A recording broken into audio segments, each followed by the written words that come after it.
Alright, in this video we are going to talk about more topics related to uniform continuity and uniform convergence of functions. So first of all, I'd like to state a theorem which is pretty much illustrated what I wanted to say in the former video. Assume that you have a set E which is compact.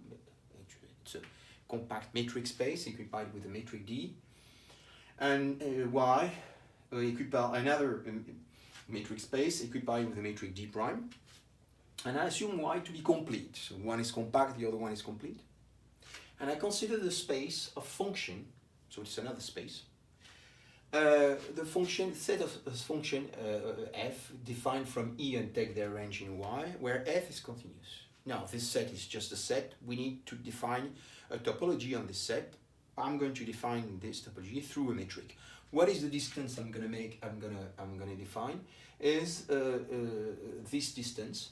I say that the distance between two functions f and g is equal to the supremum over x belonging to E of f, the distance, the d2 distance between f of x and g of x. Observe one thing, that since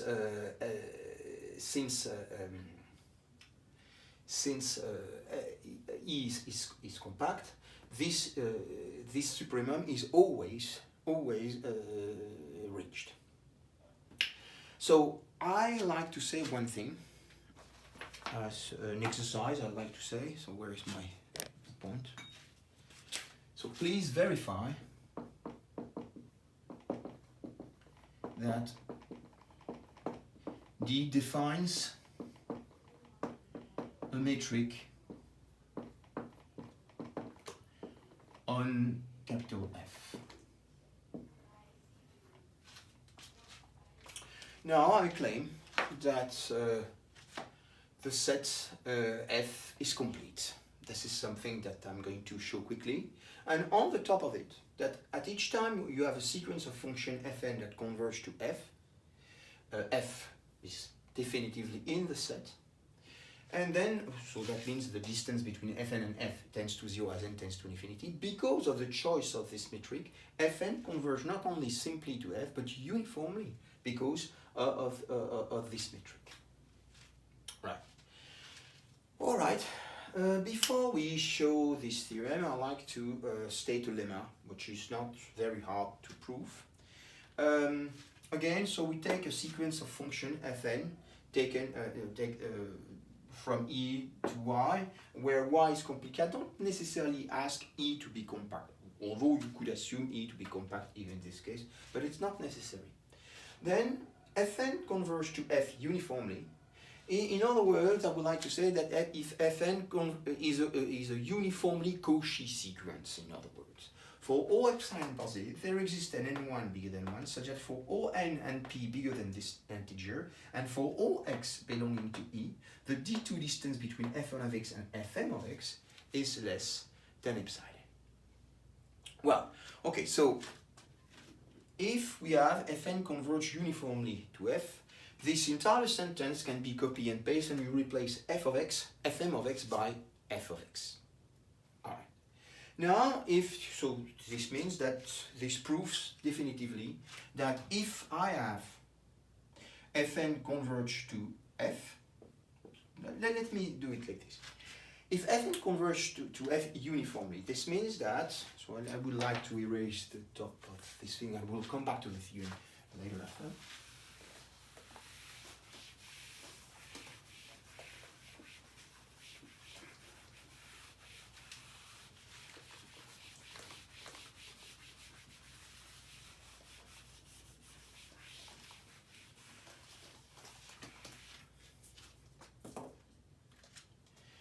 So assume that Fn converge uniformly to F, and let's prove this lemma in this all. Well, this means that for all epsilon positive, there exists a delta. There exists an n bigger than 1, such that for any n bigger than n, and for any x belonging to E, Fn of x minus, so f, the distance between f of x and f of x is less or equal than, let's say, epsilon divided by 2. Now if I take m bigger than n, this means also that for all x belonging to E, we definitively have d2 of fm of x and f of x is also less than epsilon divided by 2. Right now, by the triangular inequality, for all epsilon positive, there exists an n1 such that for any n and any m bigger than n, then you have the distance of fn of x, fm of x, well, is less or equal than the sum of those two guys. So the d2 distance of fnx,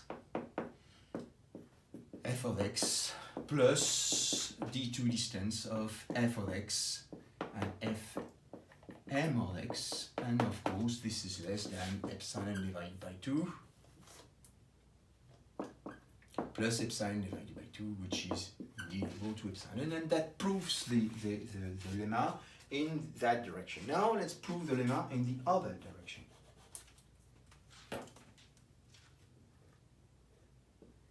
Can we do this? Alright, so let's assume that we have this sentence. Now this means that let's look at the sequence. I'm going to call it this guy here, u n x, right, u n, yeah, so what I'm going to do, sorry, I need to tell you what I want to do here. Here I need, I'm definitively gonna say that y is complete. So if y is complete, that means that the sequence fm of x really tends to f of x. We do have, so y is complete.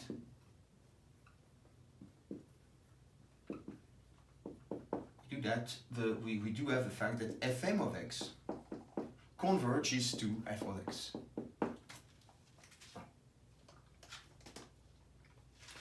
Just for in every point you do have a function here like this. And now we look at this quantity here. It tells you, again, for epsilon there exists an n1 such that for any pair of integer np bigger or equal than n1, that this quantity is always bounded by epsilon. Well, I claim that this is also true for the limit. So if d2 of fnx and fmx is less than epsilon, sorry. I'm gonna call this quantity here. So I like to give a name. I like to give it a name. It is a sequence. It is a sequence of points.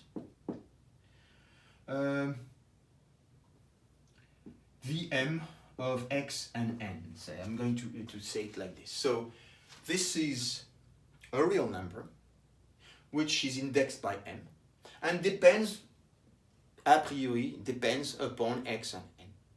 But we do have this sequence, which is of course always positive because it's a distance, and this is something which is less than epsilon for any m. And we know that Vm of xn tends simply to what? To d2 of fnx minus the distance, the t2 distance of fnx and it tends to this guy. Why? Because there is this function d2, which is a Lipschitz function, so it's a continuous function. So therefore, it's easy to verify that fm converges to this quantity. Right, but this quantity is less or equal than epsilon, therefore.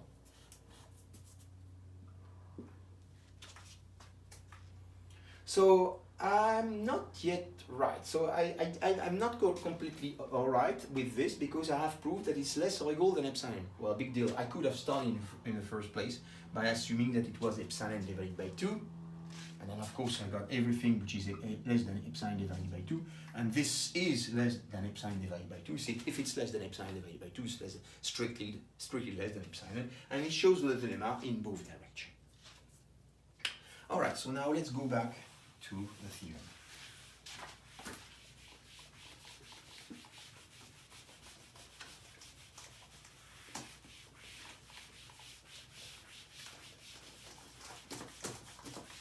Okay, so recall what was the set again.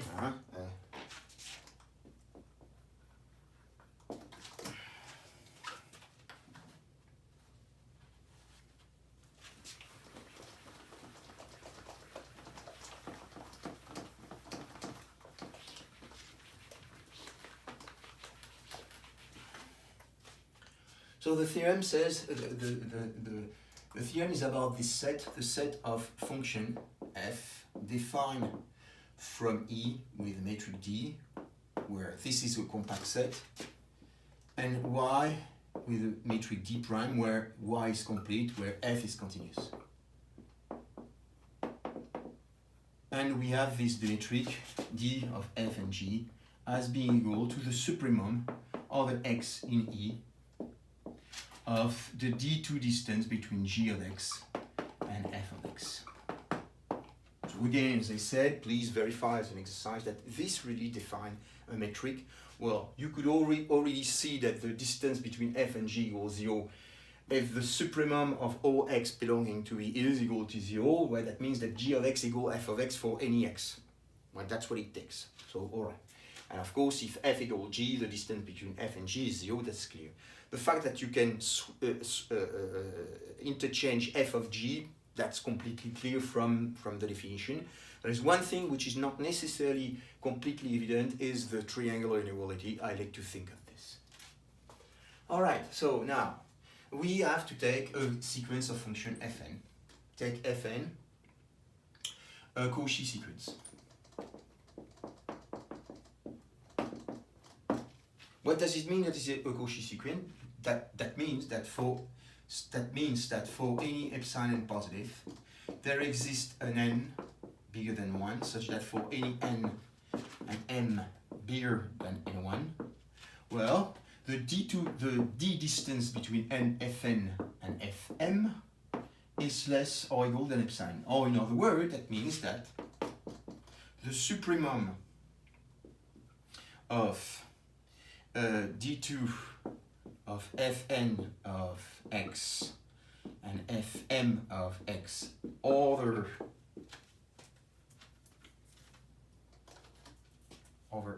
E is less than epsilon, which is completely equivalent to saying that d2 of Fn of x and Fm of x is less than epsilon for all x in E. So you see, observe that we have found an epsilon positive, and we have found an integer such that for all integer bigger than those guys, and for all x belonging to this, we have this. Meaning what? It means that Fn converge to. So Fn is a uniformly convergent. So how should I say this? Maybe downstairs here. So that means that really means the same thing. That's saying from the formal lemma that F is uniformly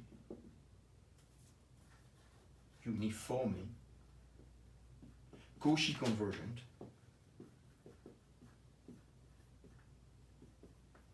and if it is uniformly Cauchy convergent, it is uniformly convergent, period, thanks to the lemma we had before. And we can define f of x as being equal to the limit of Fn of x when n tends to infinity. But now we know from a former theorem that a sequence of functions that converge uniformly to another function, that function is still continuous. So we do have this Cauchy sequence converge to a function in f, and it converge uniformly in F. That's precisely what I wanted to say. Alright, so this shows that this set is complete. So again, guys, I mean, what I'm asking you is to verify that this is really a metric. Alright. So, now we are going to ask ourselves, when do we have a uniform convergence? So, we are looking for tools to find out uniform convergence. We know that uniform convergence could be a great tool to extend function when we know that the function is defined on a dense sense, remember. But when do we know this? Before this, I needed to go back a bit on to talk a bit on classical topology. Well, this is a lemma. I could have actually stated this lemma much earlier in the former video when we were talking about compact set, but not so sure that we need this lemma. I could have also left it in exercise. It's really not so hard. Assume that E is a compact metric space.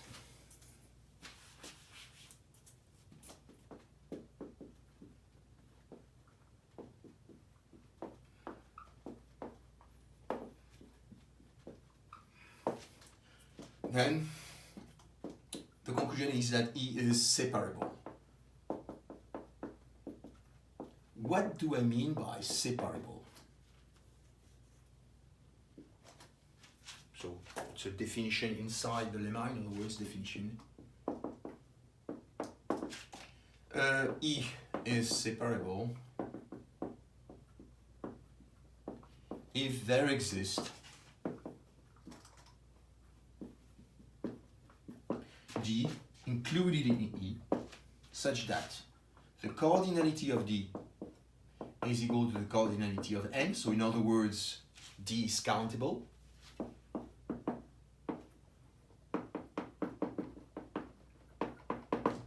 And the closure of D coincide with E. Another way to say that the closure of D coincide with E says that for any non-empty open set in E, this open set contains at least one point, and actually a lot, or a point in D. That's another way to say it. There is also another definition of separable, which is pretty much equivalent to this one, says that in the topology, in the set, if you take all the collection of open set in E, there exists a an countable family of open set, such that any open set is a countable union of those open sets. So in other words, you could say another completely equivalent definition. So you can see let's say the equivalence between those two guys.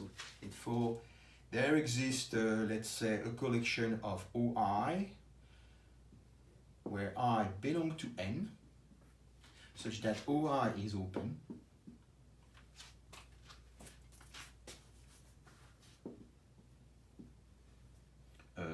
Of E, of course, and such that for any open set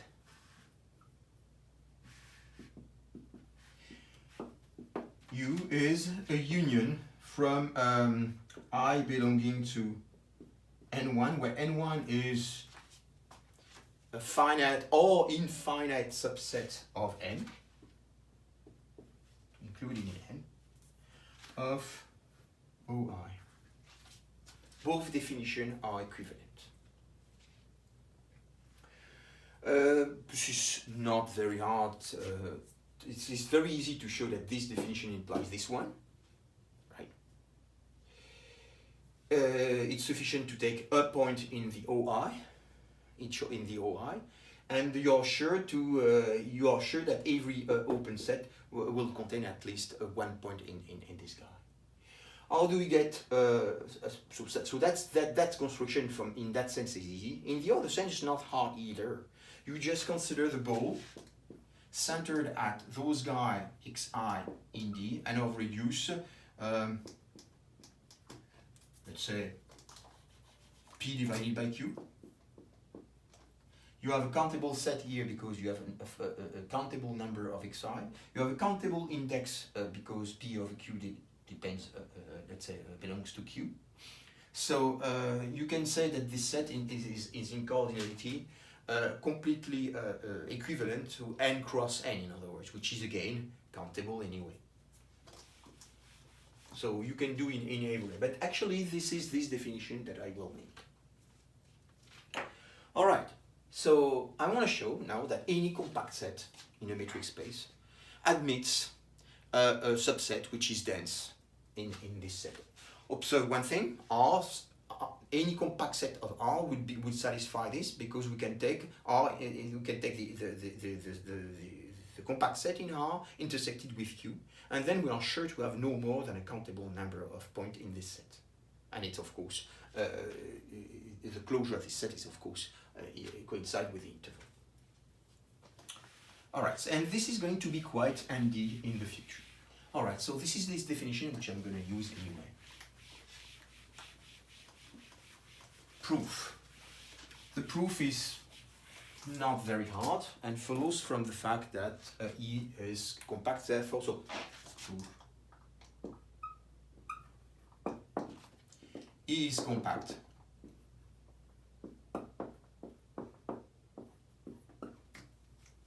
That implies that E is totally bounded.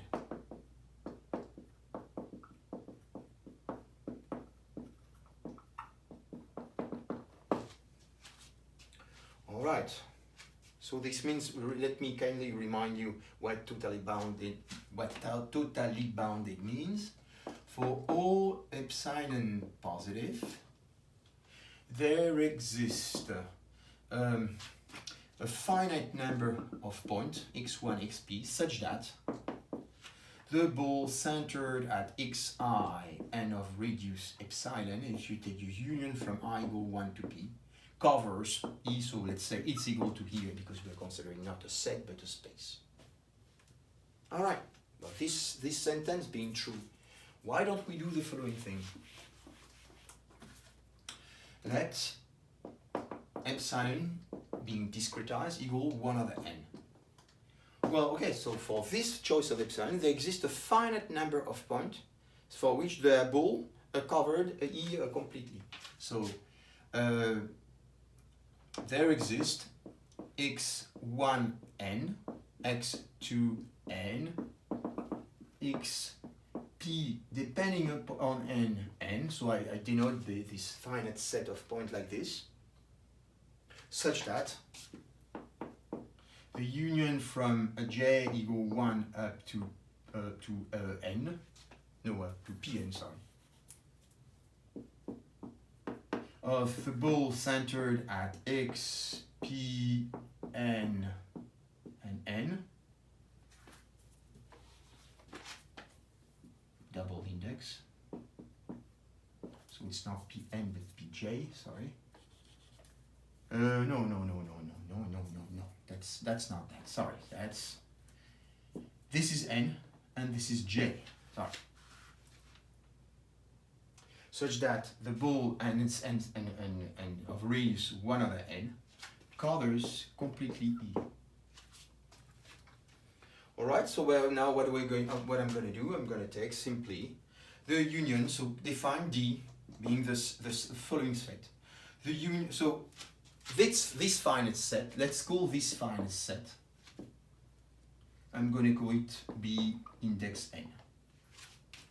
And then I'm going to say, take the union of all Bn when n belonging to n. I claim that this set, the closure of Bn, equal E. Well, I'm going to prove that, of course.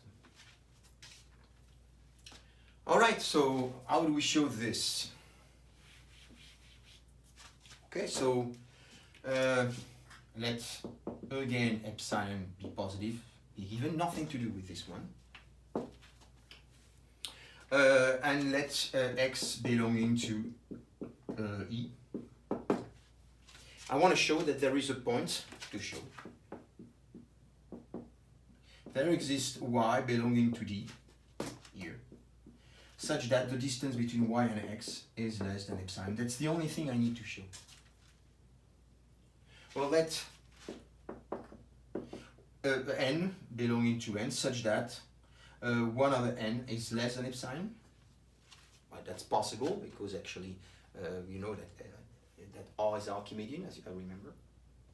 And let's take this set such that let's take Bn, the associated Bn. So I know that X belongs to this union.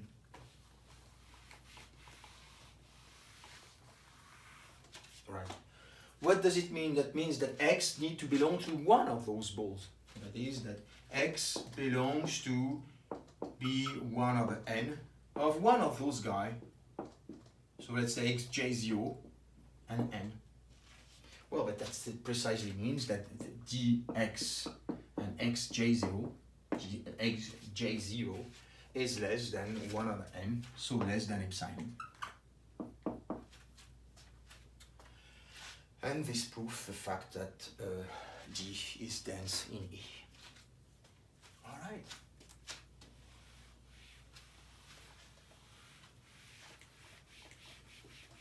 All right, so now we need to state yet another lemma. So my goal for this video is to introduce Ascoli-Arzera theorem. So to do this, I need first a lemma. Right.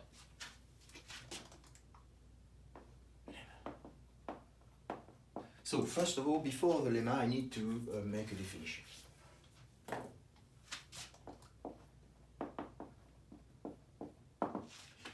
Let's take F index I, where I belong to a set of index. The set of index doesn't need to be countable, doesn't need to be finite, could be something huge, I don't care. You will see that in the context of Ascoli, and as most of the time we call it Ascoli instead of calling Ascoli, but we see that in the context of Ascoli, this index will be the set of integers. All right, but here in this in further definition, I don't need to assume that. We say that a family of function defined on a space. So let's talk by shortcuts. So Fi, where each Fi goes from E to another set Y, which is a metric space, and this is another metric space, right? Is equicontinuous.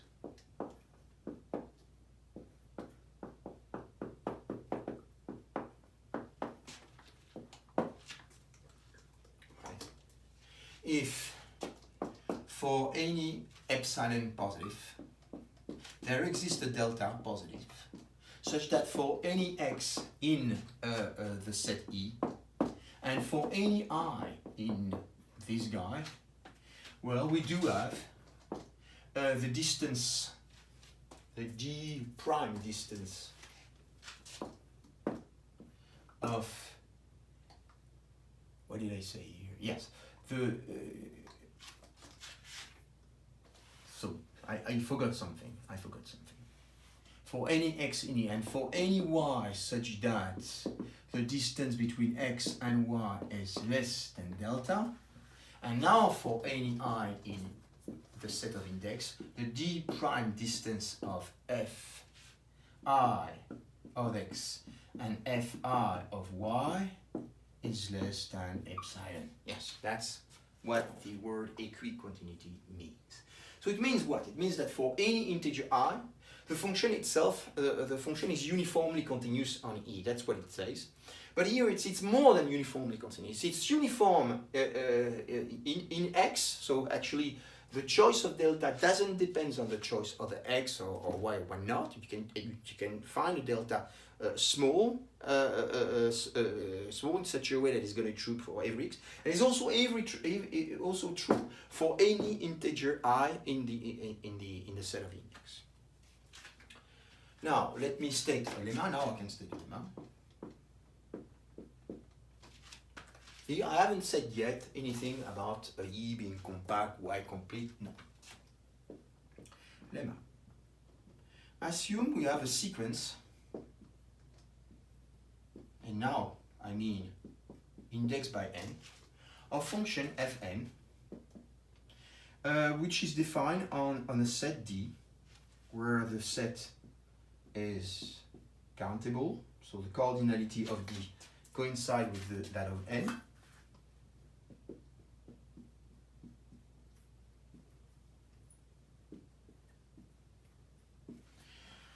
And take their range in R. Right? And assume that Fn of x is, so yes, Fn of x is bounded. So I want to be as, so I like to say it like this. For any x belonging to D, there exists an mx positive such that Fn of x is bounded by m of x. Here it is quite likely possible that the mx, let's say, tends, let's say, is this quantity m of x is not bounded itself when you look at x belonging to the entire set. Actually, you will see later that it will be in the context of Ascoli. But for this lemma, this is the only thing I need. Then I need to state the conclusion of my lemma. Let me erase here both.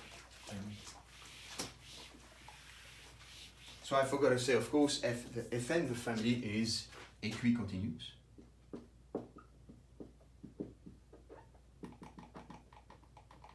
Otherwise, this won't work very well. And the conclusion is what? Fn converges to a function f. So in other words, there exists f in such a way that Fn converges to a function f. And f is uniformly continuous on D.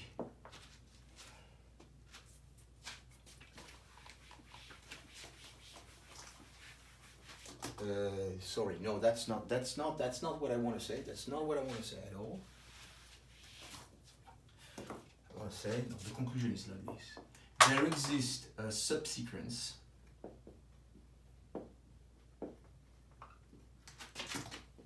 f and k, say, such that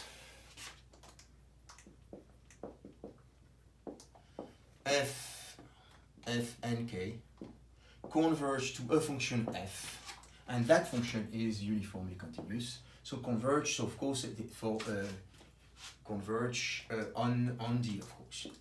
The function is not necessarily defined elsewhere. All right. So this is the statement of the theorem of the lemma, which is, we can say, it's the lemma of Ascoli Azera. So I don't know the spelling of the name. Azera.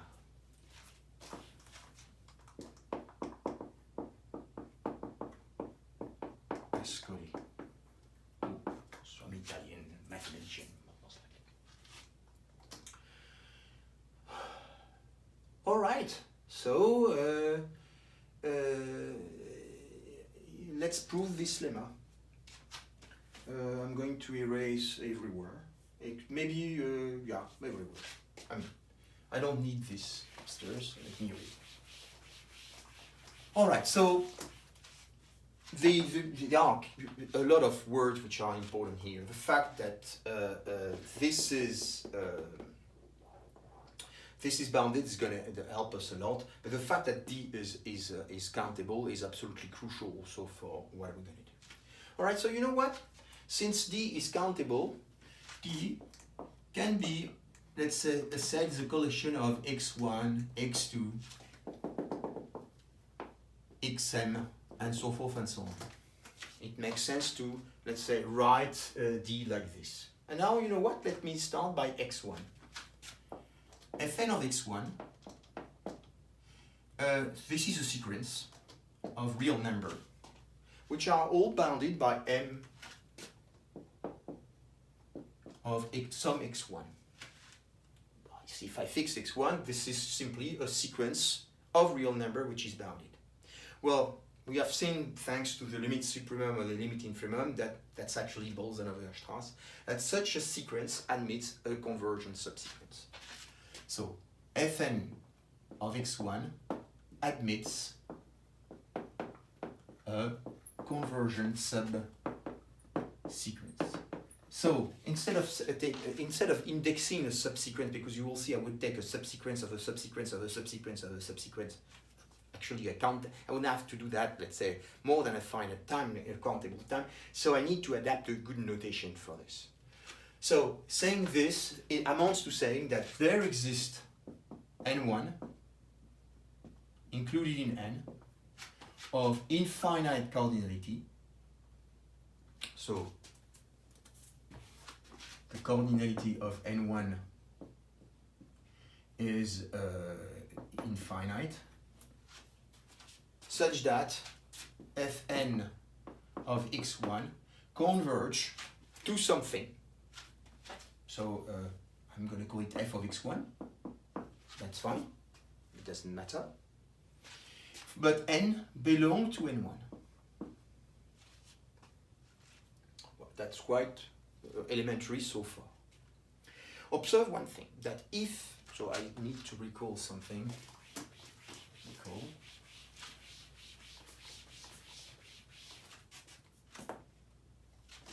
Something that we have seen at the time we were talking about sequence, but this is something that we need badly here. Assume that un is a convergent sequence. Then unk,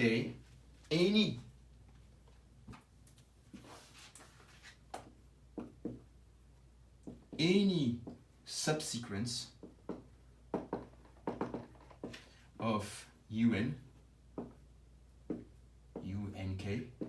would converge to the limit of the un as n tends to infinity.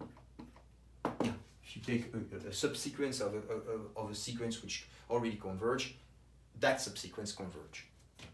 If you are not, you can leave this. I mean, I think I left this as an exercise, or I quickly explain you why it's really elementary.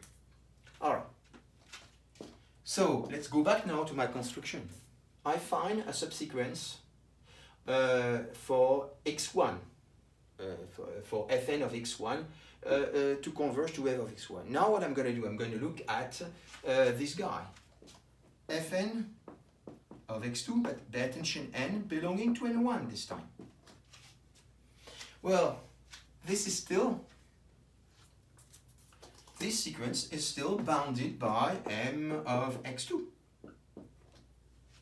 Because it was true for all n in integers, so in particular it's true when I restrict n to a subset of the natural numbers. So this is still true.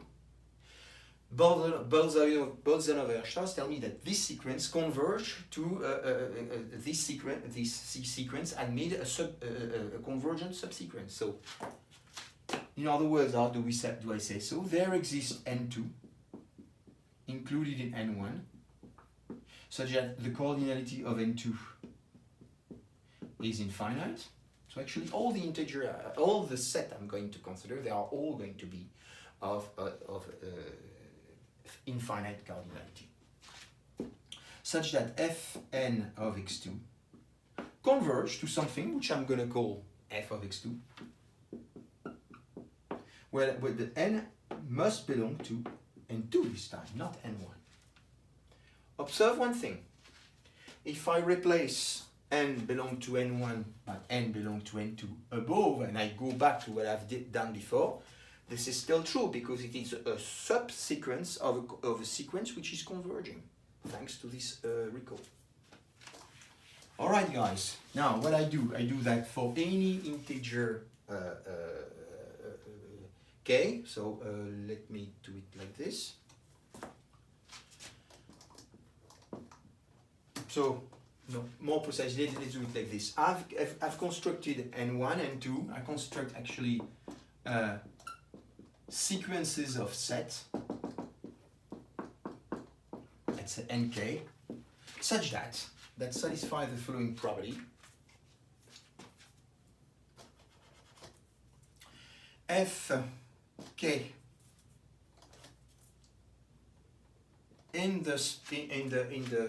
if I look only at the set for n belonging to nk minus 1, is bounded by, so fn of xk is bounded by the same constant m index xk, where if n belongs to nk minus 1, this is a sequence of points on a bounded interval in R. It admits a convergent subsequence. So there exists therefore nk included in nk minus 1 with cardinality of nk being infinite, and such that fn of xk, when n belongs to nk this time, converge to a number which I call f of xk here, since the convergence is constructed by point, in other words. And observe that for all integer j less than k, the fn xj when n belongs to nk also converge to f of xj. So actually it's going to be true for all j less than k and bigger than 1. All right. Now that doesn't give me my convergence subsequence at the end. So how am I going to construct this subsequence? All right. So I need to erase the top. I don't need the top anymore. So for each set n and k, I designate this guy. What is this guy? It's just the nth element in the set nk. So in other words, let's say if nk writes like this, n1, n2, nl, well, this guy is nothing else than nl, the one which arrived in the nth position. All right. And now what am I going to do? I'm going to define now my final subsequence. So this is the final subsequence I'm going to take. I'm going to define the set of index w. It is included in n, and w is defined like this. W is the union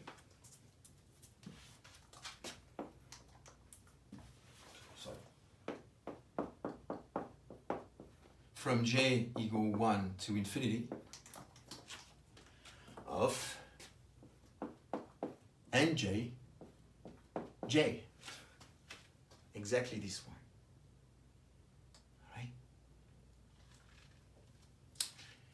So it is easy to verify that this is included in n1. Or yes, it's included in n1.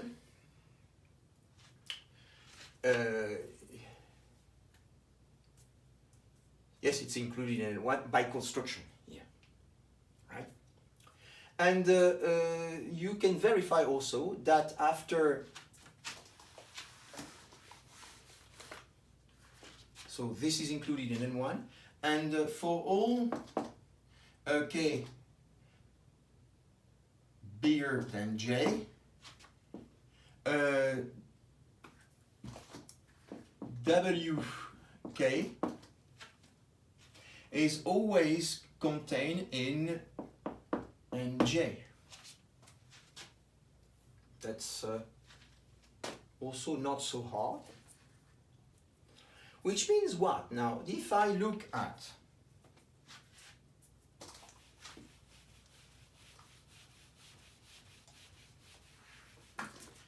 Fn of xj when n belongs to W.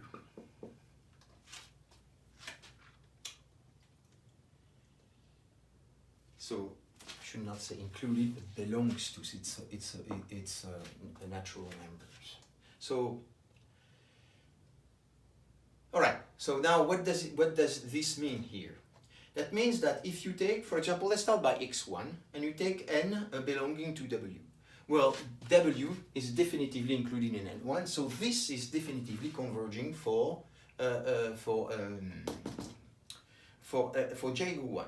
What about you take any J you want? Well, it tells you that if I take K bigger than J, so if I take n belonging to W, but n bigger than J, then the sequence itself, the entire rest of the sequence belong to nj. So this means that this will converge to f of xj by construction.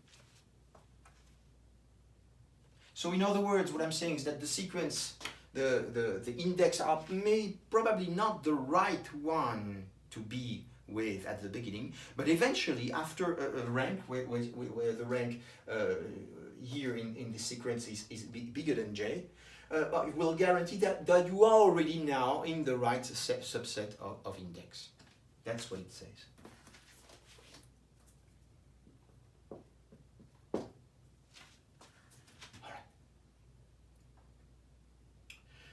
Why is this property, maybe I should explain why is this property true?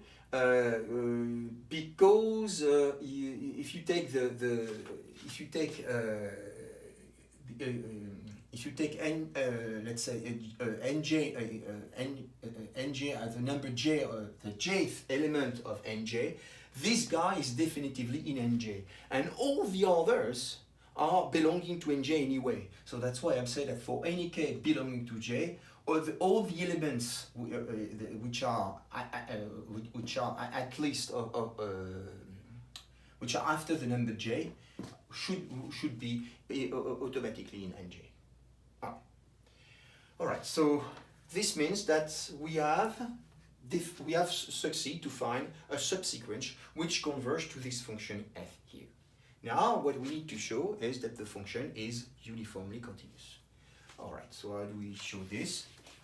So now, without loss of generality, okay, I know that I need to write Fn when n belongs to W. So you could rephrase this like this. It's f of phi of n when n belongs to n, and phi is just the injection from n to W. All right. So now, from now on, I'm not going to consider subsequence anymore, and this is the sequence I'm going to consider. So for sake of not making the notation too heavy, I'm going to assume that actually phi is the identity. I just have a sequence of function f index n, which is converging for all points on D.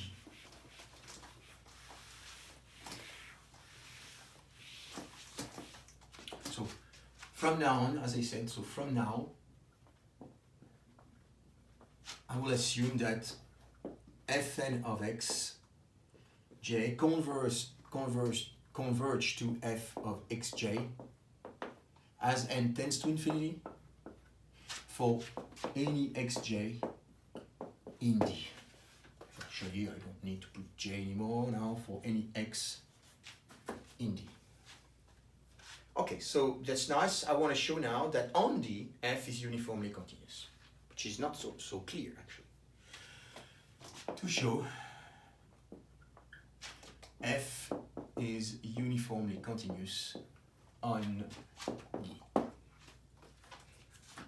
So how are we going to show this?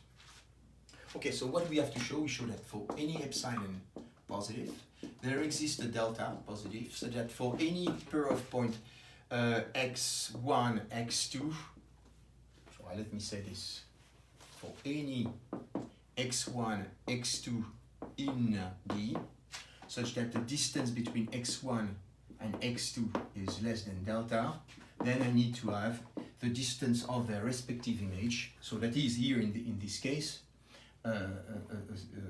because they take real values. The absolute value of f of x1 minus f of x2 is less than epsilon. That's what I have to show.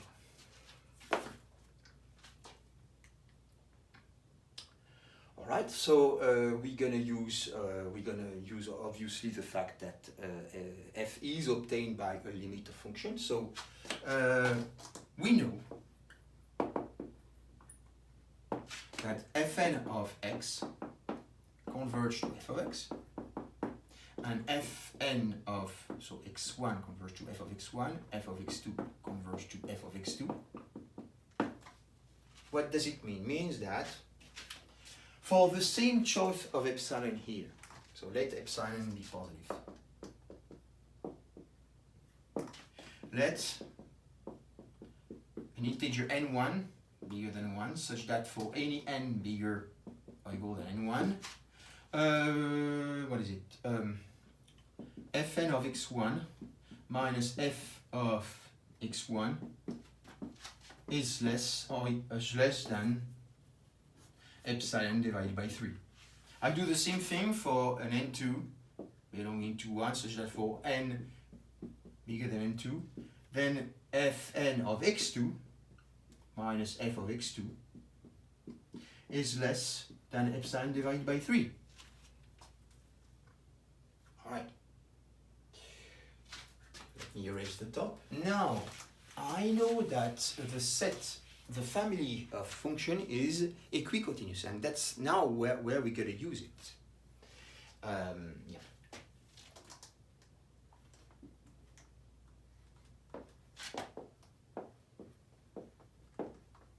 So observe one thing, since this is not the full sequence Fn, but a subsequence of Fn.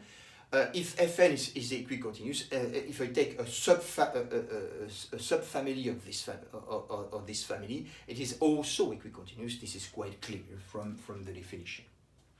Fn is equicotinuous, so that means that for any pair of point x1, x2 in D, there exists a delta positive such that if x, so I should say this like this. There exists a delta positive such that for any pair of point x1 and x2 belonging to E such that, belonging to D, sorry, such that the distance between x1 and x2 is less than delta, then we automatically have the fact that fn of x1 minus fn of x2 here is less than, again, epsilon divided by 3. That's just saying that f is equicotinuous with that respect. Before, in the definition of the equicotinuity, again, we were using a d prime distance, but here, since we are looking at a function taking its range in the set capital Y equal R, equipied with the classical Euclidean metric, the absolute value, in other words. All right, so what do we have now? I think we have all the ingredients to conclude. So let me erase this part. And let me see this. So let epsilon be positive, as I said. Let n3 equal the max of n2 and n1. So actually, I could have said in the first place, because I have only two such a thing to consider, I could have taken immediately an integer n that satisfies both. Well, okay, no, I did in 2 steps, it doesn't matter. Now, all right, so I have an epsilon. I have a delta, which is given here by this statement. And let's see what it takes when we look at the when you look at f of x. So let's take 2 points x1 x2 such that the distance between x1 and x2 is less than delta, the one given here. What is f of x1 minus f of x2? Well, again, we are going to use the triangular inequality again a lot here. So it's less than f of x1 minus fn of x1 plus fn of x1. So let me rewrite this elsewhere. We're gonna get, so f of x1 minus f of x2 in absolute value will be less than f of x1 minus fn of x1 plus fn of x1 minus fn of x2 plus fn of x2 minus f of x2. Just I could have said that f of x1 minus f of x2 is just simply the sum of those three guys without the absolute value, and then set up an inequality of this type by putting absolute value in between. All right. Now let's conclude. What do we have? This quantity fn of x2 minus f of x2, if I take n larger than n3, this is less than epsilon divided by 3. So less strictly, I want. This is also less than epsilon divided by 3 for the same reason. And finally here we are using the fact that fn is an equicontinuous family on D, and fn of x1 minus f of x2 is always less than epsilon divided by 3 because we have taken x1 and x2 less than delta. Well, this tells you now that the function f, that was the converging,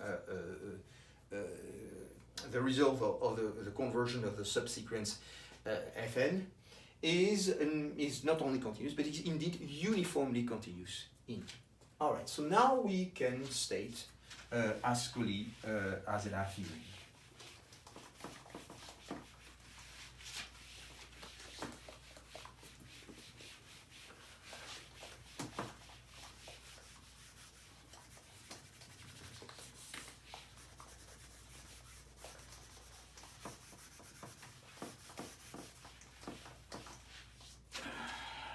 So theorem.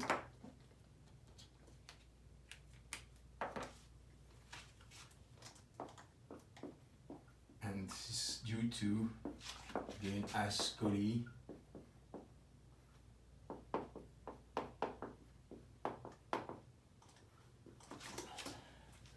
want to make sure that the spelling is correct here.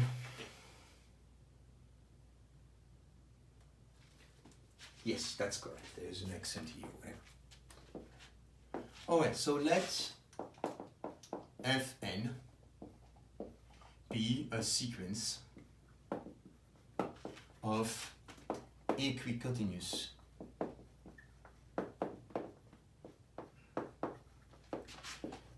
functions. So all Fn take their range,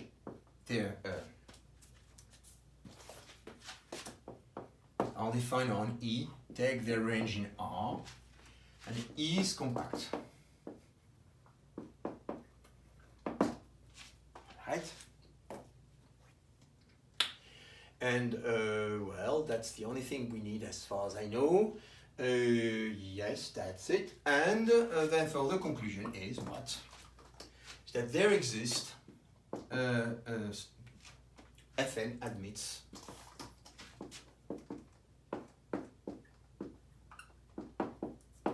a conversion subsequence let's say f phi of n such that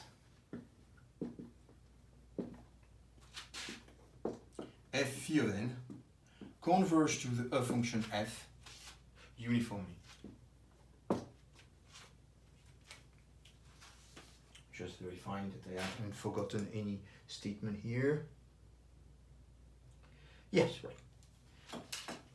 And of course, if this sequence converges uniformly to f, all those f are more than continuous, they are equicontinuous, f is of course continuous. But that is something that we inherited immediately from one of the theorems we have seen earlier. If you have a uniform convergence of a sequence of function onto another toward another function, that function inherits the continuity of the others. So f is continuous. And actually, I can even say more, because E is compact, f is uniformly continuous. But this is something again that we get quite automatic. Okay. How does the proof go on? I need to erase, I think I can erase everywhere. I would remember this.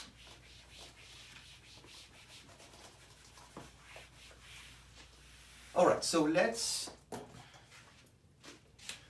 E is compact. So that means that E is separable.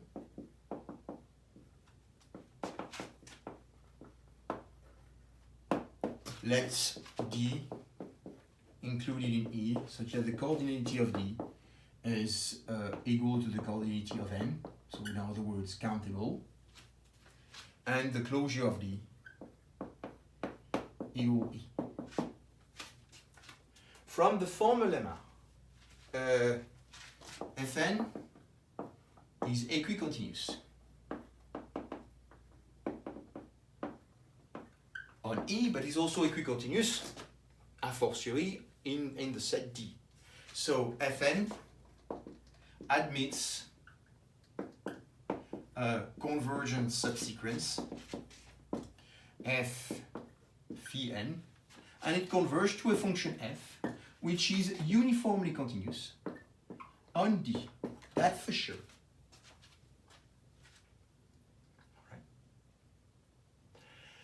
I forgot to say why do we enter in the lemma. Of course, all those Fn x,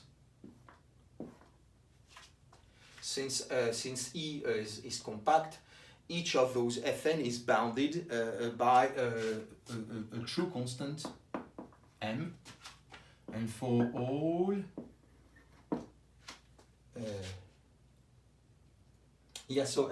so sorry. In the statement of the theorem, so I forgot to say in the statement of the theorem, I need also to have that Fn are uniformly bounded. Sorry.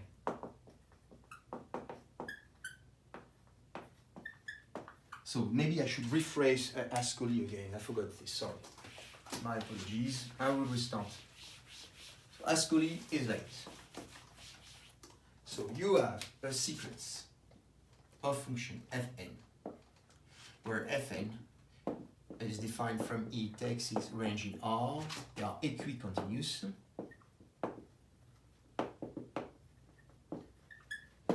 Fn is uniformly bounded because Fn is uniformly bounded. This is what we need to assume. There exists an m positive, such that for any n belonging to n, Fn of x is bounded by m. So not only when you fix n, of course, Fn of x, because Fn of x would define is continuous, defined in a compact we have a bound. Remember, this is something that we have seen as a consequence of compactness and continuity for function taking their range in the real set. But here we need to assume a little bit more. All right, so for any n, Fn of x is less than n, so we call this uniformly bounded.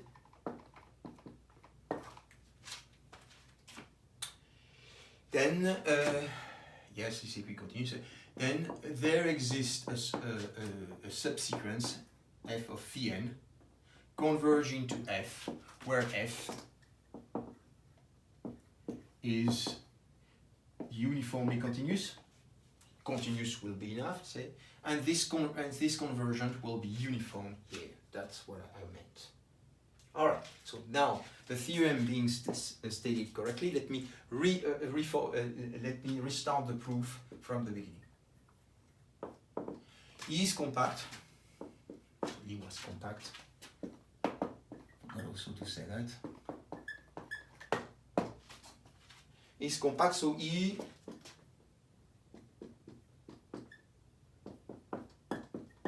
is how do you call it? Separation. That is, there exists a D included in E, such that the coordinate of D equal the coordinate of N, and the closure of D coincide with D. Alright, so those Fn of X are bounded by M. So we can use, as I said, we can use now the Ascoli's lemma, not Ascoli's theorem, but Ascoli's lemma. We know that there exists phi index f index phi n converging to a function f which is uniformly continuous on D. Alright, so now as I said, I need to erase the part of the board. Now, f is uniformly continuous on D. Since f is uniformly continuous on D, and the range of f is R, which is a complete space. Remember one of the theorems we have seen before. F extends naturally to the full set of D by using the theorem we have seen earlier in the former video. So f extends uniquely on E. Right. So now we need to show two things. We need to show that Fn, let's say, again, what I'm going to say, instead of taking f of phi n, I'm going to call it Fn. I'm going to assume that the subsequence I'm taking, it is the sequence now I'm considering. So let me erase everything here. So just to avoid, let's say, AV notation, I'm going to replace f of phi n. I'm going to rename it Fn. This is my new sequence. Alright, but this is, of course, the same thing. Okay, so what I want to show now, I want to show that Fn of x tends to f of x for all x in E. We knew that it's already true for all x in D, but it's not necessarily clear that it's true for all x in E. That's what I want to show. And later on, I will show that the Fn of x minus Fn of x tends to f of x uniformly.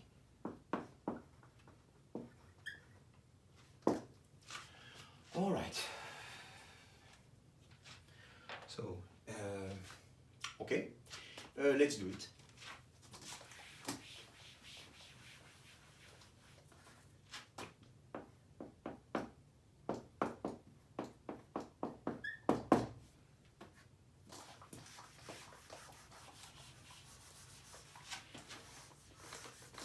Yes, so we need to, as far as I remember, we need to do that in two steps. First, we show that this converge pointwise, and then after that, we show that the convergence can be made uniform. It's not completely obvious.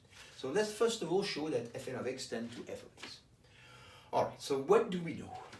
What do we know? We know that for all y belonging to D, Fn of y converge to f of y. Alright, so this means that for all epsilon positive, there exists exists a capital N bigger than 1, such that for any n bigger than capital N, Fn y minus f of y is less than epsilon divided by 3. we know also another thing. I know that f is uniformly continuous. So it means that for all epsilon positive, there exists a delta positive, such that for any pair of points, I'm going to say here,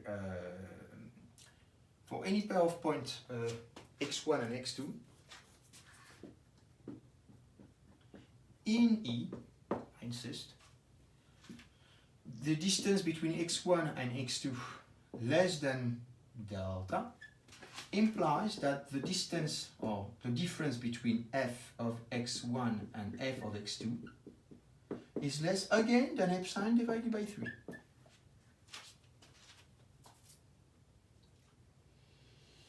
Alright, and now I'm going to use the fact that D is dense in E. So again, for all epsilon positive and for all x in E, there exists a what?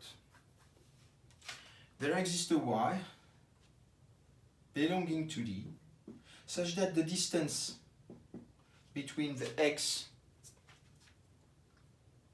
how am I going to formulate this? Yeah, right. So the distance between x and y is going to be what? Here I need to make sure. Hold on. I need to stabilize my wording. It's not so clear. Right.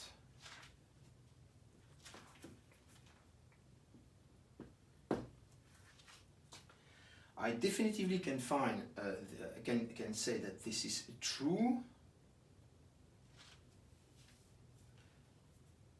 Maybe probably for any delta positive.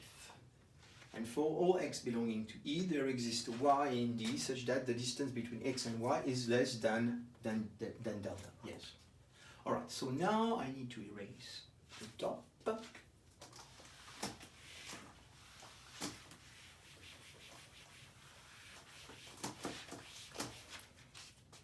So again, what are we going to do? We're going to measure fn of x and f of x. So let x be in E. So what is fn of x? How can I measure fn of x minus f of x? I'm going to say that this is less or equal, so it's going to be a quite recurrent thing to use, again, the triangular inequality. Fn of x is less than or equal than fn of x minus fn of y plus fn of y plus fn of y minus f of y plus f of y minus f of x. Alright, so this is pretty much the draft I want to look at. Alright, so there is one thing I haven't said here, is that I haven't expressed the fact that Fn is equicontinuous. So Fn is equicontinuous, that means that for any epsilon positive, there exists again a delta positive, such that for any pair of point x, y belonging to E, and for any n integer, well, Fn of x minus Fn, so don't call it, yes we can, I think, yeah, Fn of x minus Fn of y is less or equal than epsilon divided by 3. Alright. So what do we want? We fix let epsilon be positive. And I want to show that I want to show that for a choice of x, so I choose x and I choose epsilon positive, I want to show that there exists an n. So pay attention, this n now may depend upon the choice of x, but an n bigger than 1, such that fn x minus f of x is less than epsilon. That's what I have to show.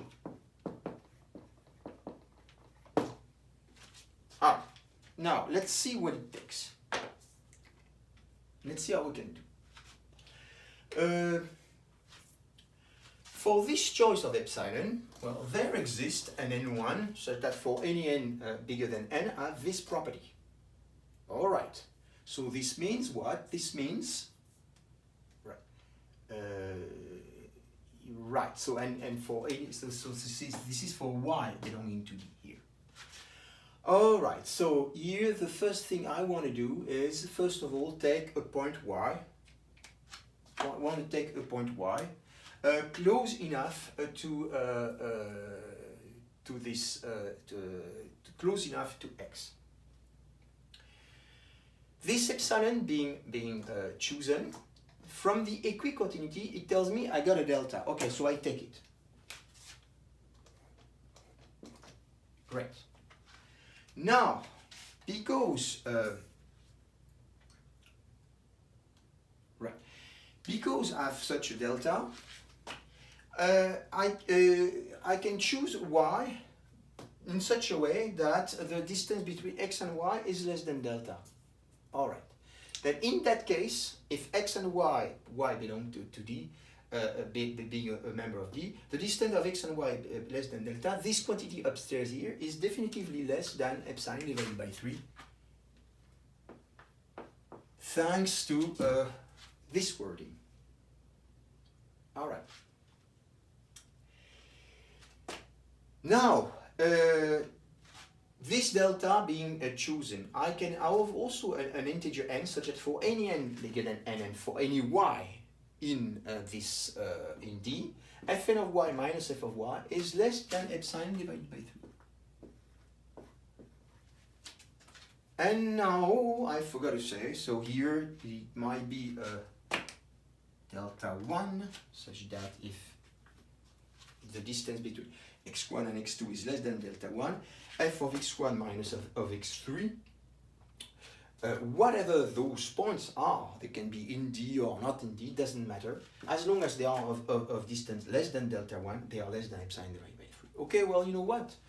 Instead of taking delta, I'm going to replace delta by the minimum of delta and delta 1. And this quantity here will be also less than epsilon divided by 3. And this tells me exactly that fn of x minus f of x is less than epsilon, as long as I've chosen n sufficiently large, but that's written here. As long as I've taken n sufficiently large, as long as I've chosen y sufficiently close to x, but it's not contained here in this statement, right? And so this guy comes from the equicontinuity. This guy comes from the uniform continuity of f. And this is just saying that for any y in D, fn of y tends to f of y. And that's it. All right. So here, I didn't say that the convergence of the fn was uniform in D. That is not so clear here. So you see, I have to choose the y that satisfy this, and once I've chosen y, I cannot change it anymore. Then I have to choose the n in such a way that this quantity less than epsilon divided by 3. This is always less than epsilon divided by 3, independently from the choice of n, because of the equicontinuity. And here this is also independent, of course, of the choice of n, because just saying that f is uniform continuous on the entire set E. And that's it. All right, so that shows that fn of x tends to f of x. But it doesn't show yet that it converges uniformly. So how are we going to do that? All right, so claim.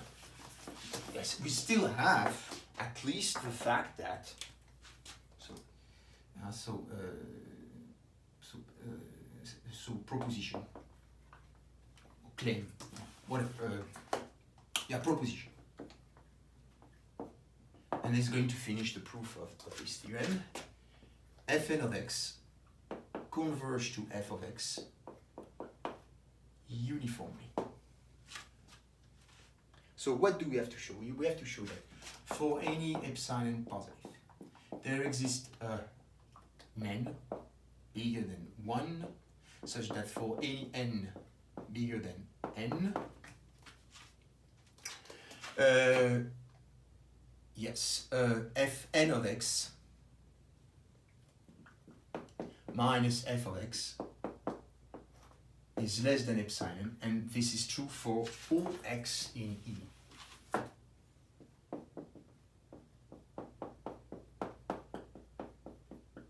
All right, so instead of proving this, I'm going to show that it is going to be a Cauchy, uniformly Cauchy conversion. So this is equivalent to show that for any epsilon positive, there exists an n bigger than 1, such that for any n and p bigger than this integer, and for any x belonging to E, fn of x minus fp of x is less than epsilon. That is what I want to show. And this is perfectly equivalent. It's sufficient again to take the limit here when p tends to infinity, and this of course will give you this equality. You may have to take again epsilon divided by 2.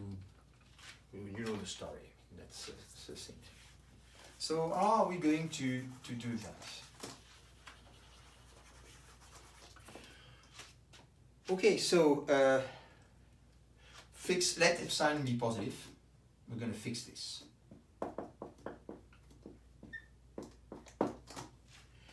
And what are we going to do? What are we going to do? How are we going to do this sort of thing here?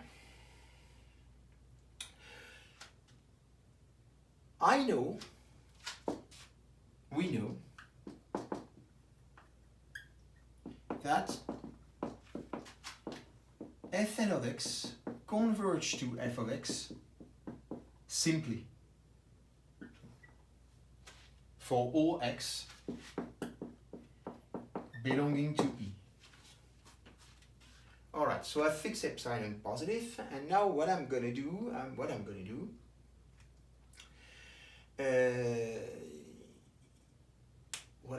is the following thing. E is compact, and therefore this means that E is totally bounded.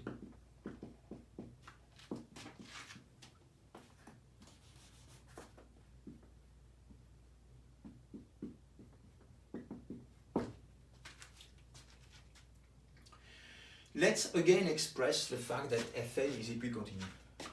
For this epsilon, it tells me there exists a delta positive, such that for any pair of point x, y belonging to E, and for any n in this set of integer, Fn of x minus Fn of y is less or equal than epsilon. All right. So here, I need to erase this part here. I don't need that, actually, because this is what we will show.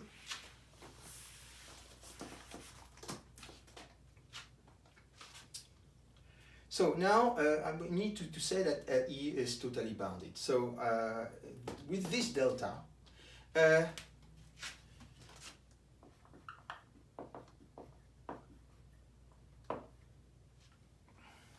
so how do I formulate this? I'm going to say that with this delta positive, there exists a finite number of points, x1, x, not p, let's call it xk, belonging to E, such that the union of balls centered at xk and of reduced delta from j equal 1 to k covers E completely. Now let's express the fact that Fnx is a Cauchy sequence only at those points x1, xk. So I need to erase this one. For j equal 1 up to k, there exists nj such that for any n bigger than nj, and for any p, for any n and p bigger than nj, well, what do we have? Fn of xj minus fp of xj is less than epsilon divided by 3. Actually, I realized that, well, I want also this guy to be less than epsilon divided by 3. So in other words, I'm saying that I'm still far from the uniform conversion. I'm just saying that it's since fn of x tends to f of x simply, I can probably, for a finite number of points, set up a uniform convergence, in other words. Yes, that's easy. So here I can erase that. I don't need this anymore. Take capital M, or not M, I will choose already L as being equal to the max of those ng. It makes sense because it's only a finite number from j go 1 up to, okay? And then the sentence tells me that for all j equal 1 up to, okay, fn of xj minus fp of xj is less than epsilon divided by 3 as long as n and p are larger than L. Alright, and now we will be able to show that you have a uniform convergence everywhere. I keep this because I will need it now. So I can erase the top. I want to keep this and I want to keep this sentence.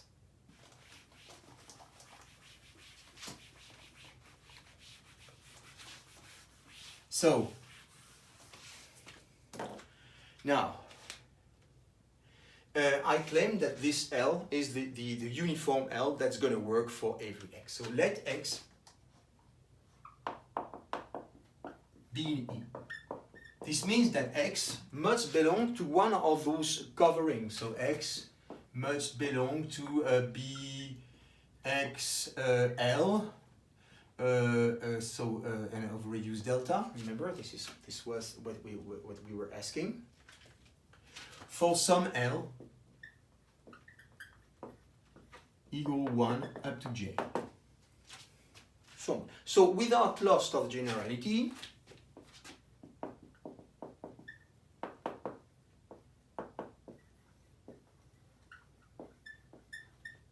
I can assume that L is equal to 1. And actually x belongs to the ball centered at x1 and of reduced delta. If it's not x1, change the number, the one you want.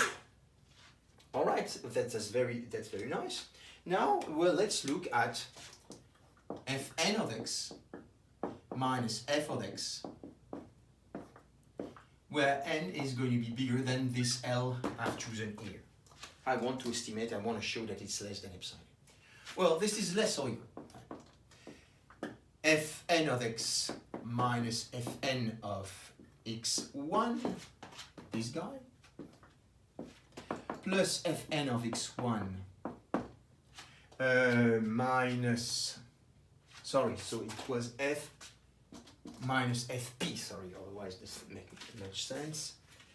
So minus Fn of x1 minus Fp of x1. Let me rewrite this. Here x belongs to the ball centered at x1 and of reduced delta. And finally plus f of fp of x1 minus fp of x. All right. I hope I haven't forgotten anything here. No, right.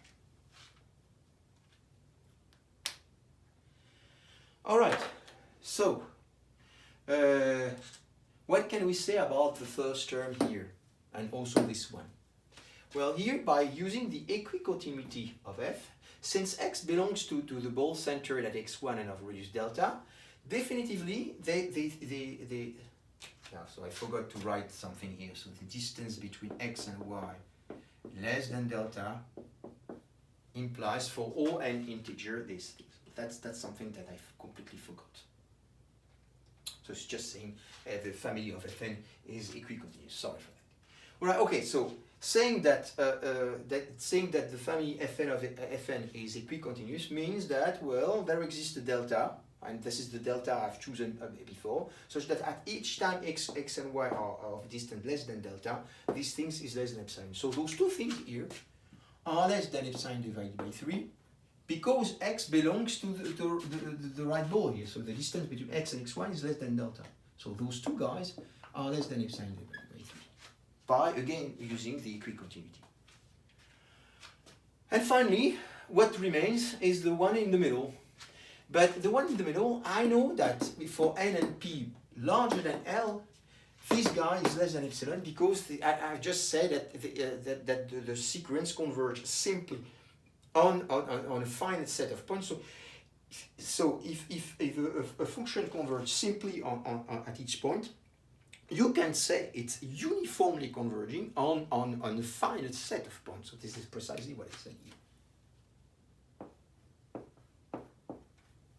And finally, we have shown that, so we started with an epsilon in the first place. We have chosen an epsilon in the first place. I've erased this. We find a delta, what we don't need much here, but we find definitively an integer L, such that for any n bigger than n and p bigger than L, I forgot to say that, those two quantities are less than epsilon divided by 3, and because f converge simply on at every point x in E, it converges uniformly on each finite set of points. So that's precisely what I say here.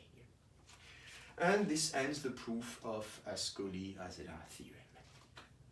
All right.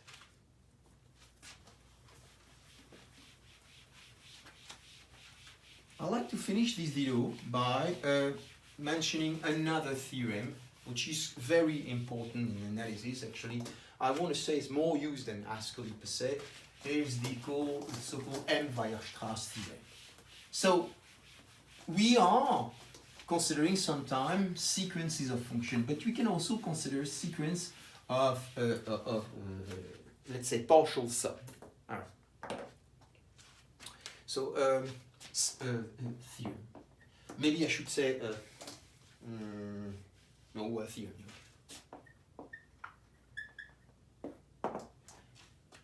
Okay, so we have a family, a sequence of a function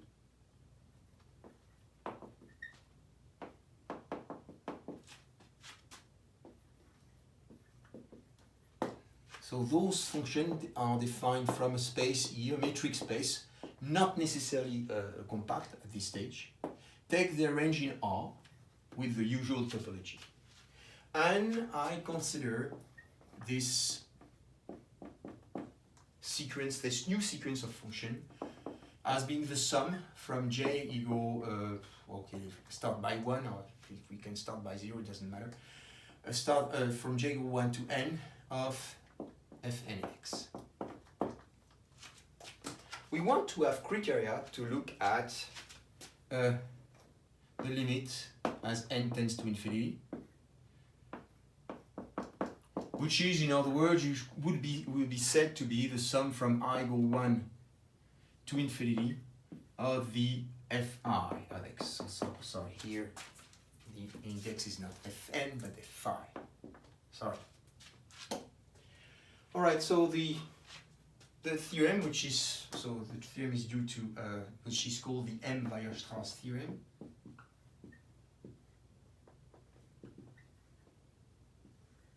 Let me rewrite this correctly.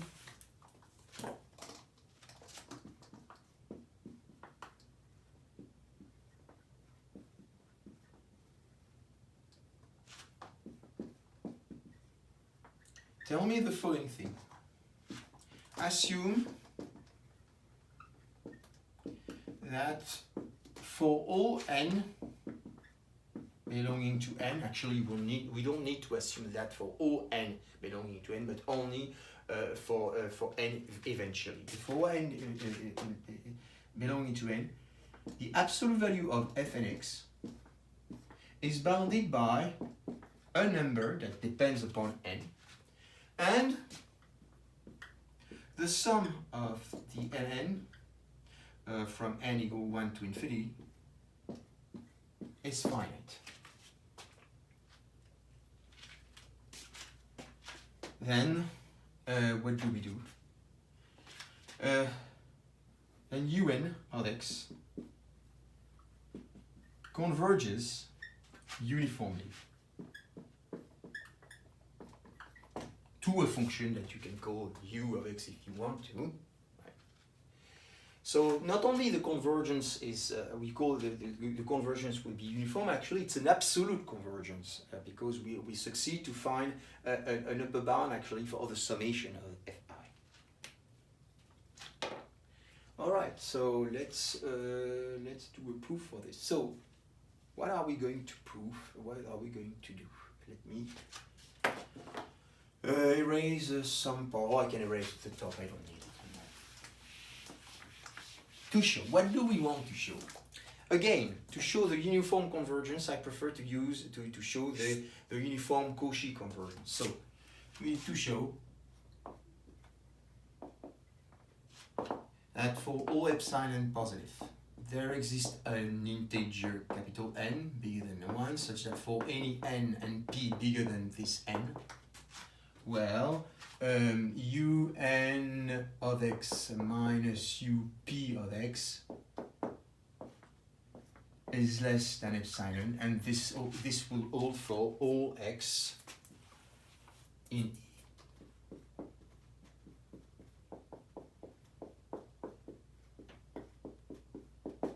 That's what we want to show.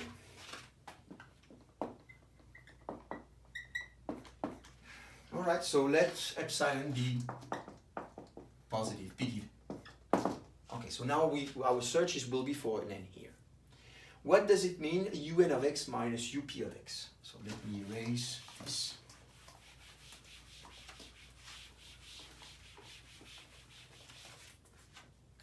Well, un of x minus up of x. So without loss of generality, I'm going to assume that p is bigger than n. Doesn't hurt. What is this? This is nothing else than the sum from j equal n plus 1 up to p of the fj of x.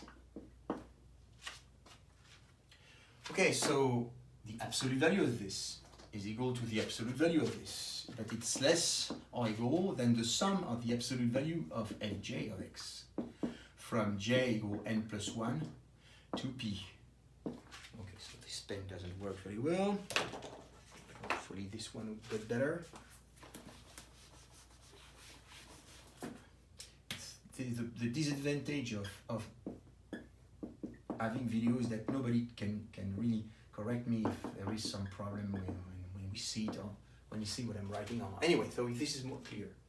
But all the fj of x are bounded by the sum from j equal n plus 1 to n of mj. Right, but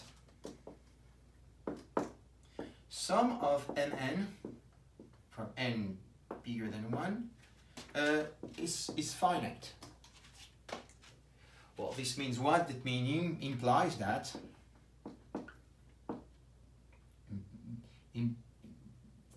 that implies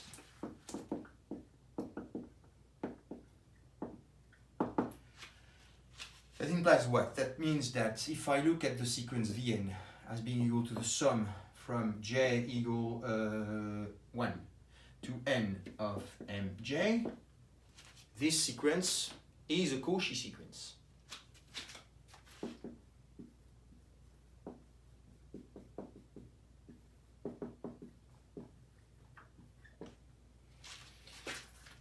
Meaning, I need to erase that.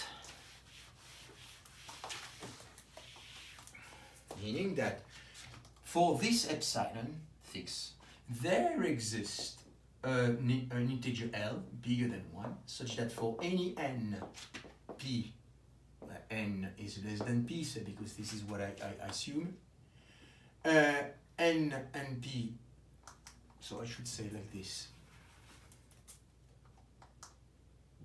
L less than n less than p, well, Vn, Vp minus Vn will be less than epsilon. That's what it says, that the Vn is a Cauchy sequence. And what does it mean that Vp minus Vn is less than epsilon? That means, meaning exactly the same thing, that the sum from j equal n plus 1 of p of mj is less than epsilon. All right. Well, you know what? I've chosen epsilon positive. I have my integer n, what I call actually L, such that for any n bigger than p, this quantity is less than epsilon. So this quantity is less than epsilon, for sure. And this means that unx minus upx is less than epsilon, and this holds for any x in the set E. So we have a uniform convergence of the unx on the entire space. So it's absolutely, we are speaking about absolute convergence because the sum of the fx converges. So it's not only that we have the sum of the fnx converges from n bigger than 1, but we also have indeed the sum of the fn of x in absolute value.